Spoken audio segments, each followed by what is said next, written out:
النهارده هقول لك على سر مهم جدا جدا تقدر بيه تعمل اقوى سماد طبيعي يحتوي على كل العناصر تقريبا الكبرى والصغرى اللي بيحتاجها النبات، وخاصه عنصر البوتاسيوم. كمان هقول لك على خطأ كبير جدا في كيفيه استخدام عنصر البوتاسيوم. الخطأ ده بيقع فيه معظم الناس حتى المختصين، والمفاجأة بقى انك هتعمل السماد ده بدون تكاليف.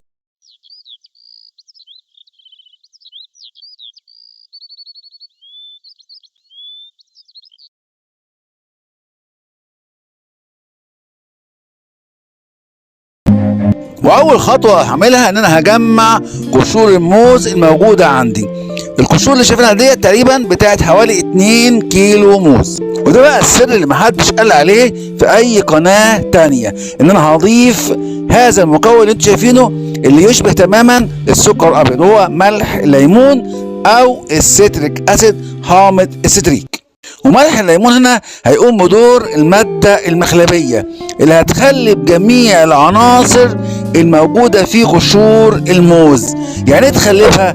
يعني هتخلي النبات يمتصها بقوة وشراهة كبيرة جدا جدا، بحيث يستفاد من جميع العناصر الموجودة في قشور الموز بدون أي فقد يذكر. يعني بطريقة سهلة كده هقول لك ان ملح الليمون او الستريك اسيد هيحول جميع العناصر الموجودة في قشور الموز الى صورة سترات، فالبوتاسيوم مثلا يتحول الى سترات بوتاسيوم، وده النبات بيمتصه بشراهة كبيرة جدا.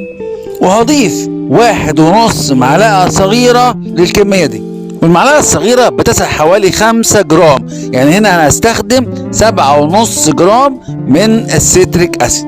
وهبدأ بقى اضيف كمية مناسبة من الماء لقشور الموز وملح الليمون، تقريبا حوالي 4 لتر. الاناء ده سعته حوالي 4 لتر ماء، وهغلق الاناء بتاعي غلق محكم واعمل عملية رج شديدة بحيث ان انا اعمل اذابة كاملة لملح الليمون، واتركه حوالي 5 ايام حتى يحدث تحلل لجميع المكونات الموجودة في قشور الموز. وبعد 5 ايام ده شكل السماد الناتج عندي. لاحظ كده هتلاقي لون المحلول اتغير، ما عادش لونه لون الماء. ليه؟ لان هنا تقريبا كل العناصر حصل لها تحلل واصبحت موجوده داخل الماء. لكن انا هعمل حاجه جميله جدا بحيث ان اعظم الاستفاده من جميع المكونات الموجوده في قشور الموز. هقوم بضرب المحلول ده بقشور الموز في الخلاط، وهبدا اخد اول كميه من المحلول ده واضيف ليها نصف حجمها تقريبا من الماء، وهغطي وهشغل الخلاط بتاعي. وهنا بقى هقول لك على الخطأ اللي بيقع فيه معظم الناس في استخدام البوتاسيوم. الناس فاكره ان البوتاسيوم يستخدم فقط في مرحله الازهار او مرحله تكبير حجم الثمره. يا جماعه لا، البوتاسيوم ده عنصر من العناصر الكبرى اللي بيحتاجها النبات طيله ايام حياته من بدايه الزراعه حتى الحصاد، وده لعدة أسباب. أولها إن هو اللي هيديني نبات قوي.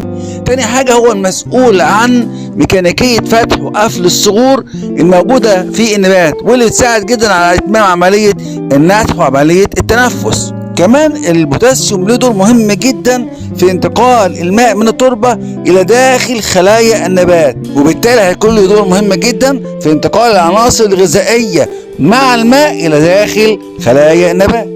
طبعا ده بالاضافه بقى الى دور البوتاسيوم في عمليه التزهير، وايضا دوره مهم في زياده حجم الثمار وتحسين الطعم واللون. هستمر بقى في ضرب بقيه كميه المحلول بقشور الموز في الخلاط الى ان انتهي من عمل الكميه كلها. هيطلع عندي في الاخر تقريبا حوالي 7 لتر من سماد قشور الموز. في كمان معلومه مهمه جدا نسيت اقول لك عليها، ان الستريك اسيد بيعمل كمنشط قوي جدا للجذور، يعني هيديني تفريعات وانتشار كبير جدا لجذور اي نبات اضيف له هذا السماد. تمام. حد يقول لي بقى استخدم السماد ده كل قد ايه؟ يا جماعه ده سماد طبيعي، ممكن تستخدمه مره كل 15 يوم بدون اي مشكله، ويصلح لجميع النباتات سواء كانت نباتات داخليه تنمو بعيدا عن اشعه الشمس المباشره او نباتات خارجيه بتنمو تحت اشعه الشمس المباشره. وهنا انا بسرع الفيديو عشان ما اطولش على حضرتك في الوقت. وهنا عملت تقريبا كل الكميه الموجوده عندي من محلول الماء مع قشور الموز مع السيتريك اسيد.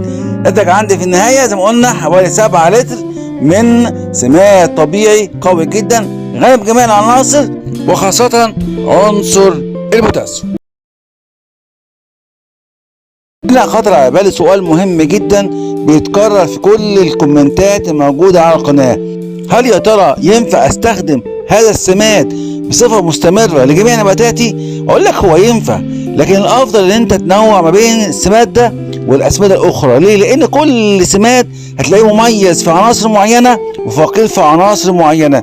فانا هنا التنوع مفيد جدا، انه بدي كل الاحتياجات بتاعه النبات باستخدام اسمده مختلفه. ممكن استخدم بقايا الخضروات، ممكن استخدم ماء الارز، ممكن استخدم الخل مره، ممكن استخدم بقايا القهوه والشاي، ممكن استخدم منقوع السماد العضوي او منقوع الكومبوست. اي سماد عندك استخدمه بدون مشاكل. ده جزء من السماد اللي احنا عملناه ان شاء الله. سماد غني بجميع العناصر الكبرى والصغرى وخاصه عنصر البوتاسيوم. سماد مخلب على السيتريك اسيد او على ملح الليمون. ان شاء الله السماد ده هيكون مفعوله زي السحر عندك. جرب عندك على اي نبات ضعيف ايا كان بقى، خضروات، فاكهه، نباتات زينه، في مرحله التزهير، في مرحله النمو الخضري، في اي مرحله من عمر النبات، سماد امن تماما ان شاء الله. واحد يقول لي طب انا ممكن اخف السماد الناتج ده بالماء ولا لا؟ ممكن تخفه بضعف حجم الميه او تستخدمه كما هو بدون اي اضافات كسماد مركز. ده حسب حاله النبات عندك. لو النبات ضعيف استخدمه بدون اضافه الماء. لو النبات حالته كويسه ممكن تضيف كميه ماء ضعف حجم كميه المحلول الناتج عندك. حد يقول لي طب اضيف قد ايه لكل نبات؟ لو نبات كبير زي ده ممكن تضيف له حوالي نصف لتر من المحلول او لتر من المحلول، مفيش مشكله. ده سماد يا جماعه طبيعي، حتى لو سقيت النبات بيه بكميه كافيه لسقيه مفيش اي ضرر. لو نبات صغير في قصيص ممكن اديله حوالي 100 سم من محلول هذا السماد. السماد ان شاء الله هيعمل معاكم نتائج مبهره، وانا منتظر رايكم في السماد.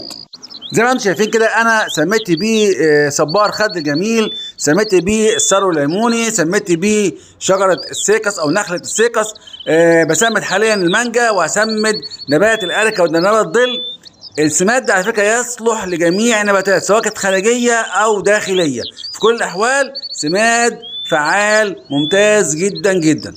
يلا تشجع اعمل السماد وجربه وابعت لي نتائجك، والى اللقاء في فيديو اخر باذن الله.